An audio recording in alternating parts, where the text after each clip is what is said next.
Hey everyone, this is Paula. I'm coming to you from Germany, Deutschland, where I grew up. I'm sitting in my mom's garden. It's beautiful today. And I want to talk about the three categories of people artists are usually surrounded by and why they should avoid at all costs like one category of these people. So one category is the people who cheer you on, the cheerleaders, the people who are really interested in your art. They ask you questions. They want to go with you to events. They want to touch your art. They ask you regularly, hey, what are you working on right now? So these are the cheerleaders.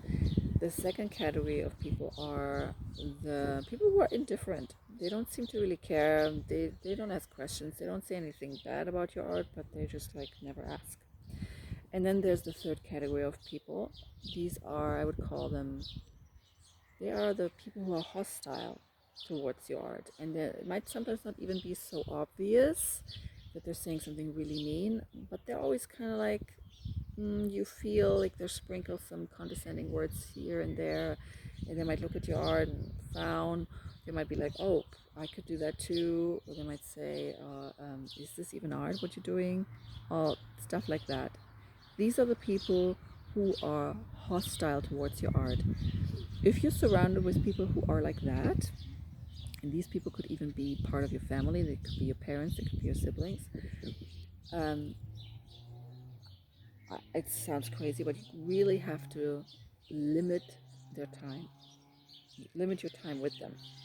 Or if you can't, then completely not talk about your art at all and to really make sure you completely avoid that kind of topic. Um, the more you surround yourself with people like that, the less you will create, the less you will improve in your art practice, and therefore you will have no chance at becoming a successful artist, right? Makes sense. So really check who are these hostile people in your world and either eliminate the time with them, or if you can't, really completely avoid talking about your artistic practice. Talk about the weather, talk about something else. The second category of people are the indifferent people, people who never say anything, right? They don't care. And what I see a lot is that a lot of my artist friends, or like just in general, what I see is you have a lot of people in their surrounding, in their environment that are indifferent. And I think at first we think that's not really a bad thing because they don't say anything bad. But what I see is if you are surrounded by people who never ask about your art, who are never interested, who never come to your events, who are never engaging in a conversation about it, in a way, what they're doing is they're denying kind of like a part of you. Isn't that weird? Sorry. So, if most of your friends never ask you about your art practice, then are they really your friends? You really have to ask yourself that. I know this sounds harsh, but if if your art is important to you and if your art brings you happiness, and the people that you're surrounded by never ask about what makes you happy, never ask about what is important to you, well, are they really invested in you as a friend then? You could ask yourself that, right? And I've noticed the more I hang out with people who are completely disinterested in what I'm doing as an artist, the less I feel motivated to work on my art. So there has to be kind of obviously a balance. And what I'm saying is like they don't have to be like into exactly your art. They don't have to pretend, ooh, I'm into paintings or ooh, I'm into sculpture. But they're into you, right? They're your friend. So shouldn't they be knowing about what stirs your heart, what makes your heart sing? You can think about that. You definitely want to seek out people who are interested in you and your art and who are cheering you on.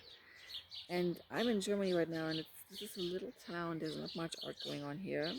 So that's really, for artists here, it's really hard to build up a community.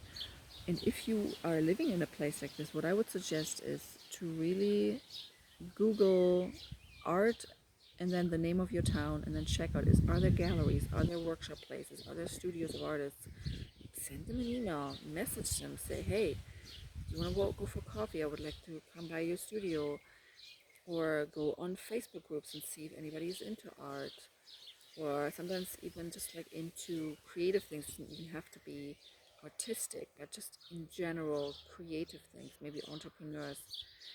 And you'll see, if you surround yourself with these people, because your art practice will flourish more, because artists have a different kind of mindset. They're not really into this mindset of like, oh, life happens to me, I'm a victim. They're more like, no, let's create something fun, let's create our life, let's create our art. And it's a completely different mindset, a more positive outlook on life. And if you, I don't know, if you feel lonely, right? I'm building this community here, and I also have an Instagram page. I'm gonna share the link with you below. I also send out a newsletter every 2 weeks. Please feel free to join us and follow me on Instagram. And if I would like to know if you're struggling with this, and if yes, then leave me a comment. This is a big topic, and I'm sure I could talk about this in way more detail. But yeah, if you have anything to say, please leave a comment. All right, bye, loves.